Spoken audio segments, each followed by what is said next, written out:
نبی علیہ السلام کے زمانے میں بھی کئی لوگوں کو نیک سمجھا گیا اور ان کے ساتھ کیا معاملات ہوئے ہیں۔ بخاری مسلم میں حدیث ہے کہ ایک بڑا بہادری کے جوہر دکھا رہا تھا میدان جنگ میں، نبی صلی اللہ علیہ وآلہ وسلم نے فرمایا یہ دوست کی ہے۔ ایک صحابی کہتے ہیں مجھے وسوسہ آیا یہ کیسے دوست کی ہو سکتا، تو اتنے جوہر دکھا رہے ہیں۔ تو میں اس کے پیچھے لگ گیا تو دیکھا اینڈ پہ اس نے خودکشی کر لی، تلوار زمین پہ کھڑی کر کے زخموں کی تاب نہ لا سکا تو اس نے اپنے آپ کو قتل کر لیا۔ تو وہیں سے انہوں نے نعرہ لگایا صدق رسول اللہ صلی اللہ علیہ وآلہ وسلم، نبی علیہ السلام نے سچ کہا۔ تو پھر آپ نے فرمایا بلال اٹھو اور اعلان کر دو کہ آخرت کا دار و مدار خاتمے کے اور بعض اوقات اللہ تعالیٰ فاسق سے بھی دین کا کام لے۔ تو نبی علیہ السلام کی موجودگی میں بھی نہیں تھا پتہ چلتا جب تک نبی علیہ السلام کو اللہ وحی کے ذریعے نہ بتا دے اور آپ امت۔ آج تو ویسی کوئی ڈیسیژن نہیں کر سکتے۔ بہرحال بخاری اور مسلم کی حدیث ہے میں اپنے بندے کے گمان کے قریب ہوں، آپ پوری کوشش کریں اللہ سے اچھا گمان رکھیں، آپ کے لیے معاملہ ہو جائے گا آسان۔ بخاری مسلم میں حدیث ہے نبی علیہ السلام ایک دفعہ ایک جنازے پہ گئے تو وہاں آپ کی عادت تھی کہ جب دفنانے میں تھوڑا ڈیلے تھا تو آپ لوگوں کو وہ قبرستان میں واز کرنے لگ پڑے، اور آپ نے فرمایا یہ حدیث آپ کو شروع میں نا مشکات میں عذاب قبر والے چیپٹر میں مل جائے گی، اور اس کے راوی مولا علی ہیں۔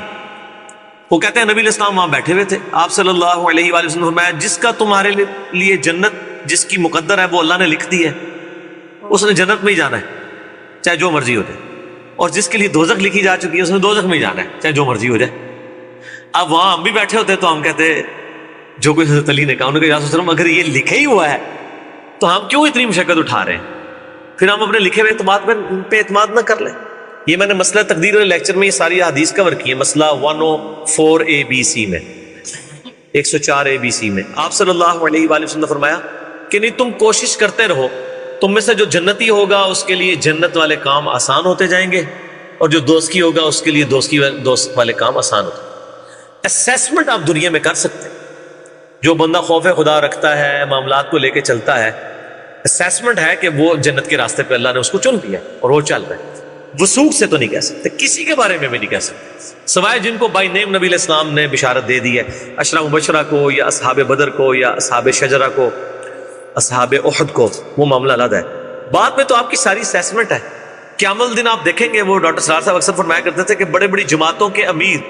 اور بڑے بڑے بزرگوں کی قیامت والے دن مٹی پلید ہو رہی ہوگی، جن کو دنیا بہت بڑا بزرگ مانتی ہوگی، اللہ کے حضور وزیر ہوں گے، کیونکہ دنیا نے مانا نا، اللہ کے حضور تو نہیں پتا تھا وہ کیا ہے، تو اللہ کو پتا ہے۔ تو دنیا میں آپ سے اسیسمنٹ کر سکتے ہیں کسی بندے کے بارے میں، ڈیفینیٹلی تو کچھ نہیں کہہ سکتے۔ باقی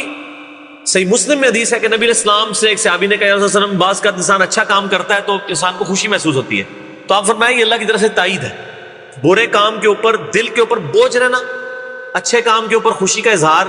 یعنی دل سے اندر سے آواز آنا کہ بڑا اچھا کیا تم نے، یہ اللہ کی طرف سے تائید ہوتی ہے۔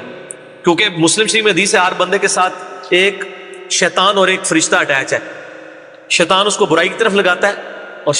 فرشتہ اس کو اچھائی کی طرف، اس کی حوصلہ افزائی کرتا ہے۔ ایک صحابی نے جرأت کر کے پوچھا یا رسول اللہ آپ کے ساتھ بھی؟ فرمایا میرے ساتھ بھی تھا، لیکن اللہ تعالیٰ نے مجھے اس پہ قدرت دے دی اس حوالے سے کہ وہ مطیع ہو گیا، میرے ساتھ جو شیطان اٹیچ ہے وہ بھی مجھے نیکی کی طرف ہی بلاتا ہے۔ اسی لیے ہم کہتے ہیں کہ نبی علیہ السلام کے بعد کسی شخص کے لیے آپ یہ دعویٰ نہیں کر سکتے کہ وہ اپنے شیطان سے آزاد ہے، چاہے وہ بڑے سے بڑا امام، بڑے سے بڑا بزرگ، بڑے سے بڑا صحابی، کوئی بھی ہو جائے، آپ ڈیفینیٹلی اس کے بارے میں نہیں کہہ سکتے کہ اس کے کسی معاملے کے اندر شیطان کی دخل نہیں۔ اور نبی کے بارے میں بھی جو ہمارا عقیدہ ہے وہ بھی ایسا نہیں ہے کہ نبی اپنی طاقت سے بچتا ہے، نبی کو بھی اللہ محفوظ کرتا ہے۔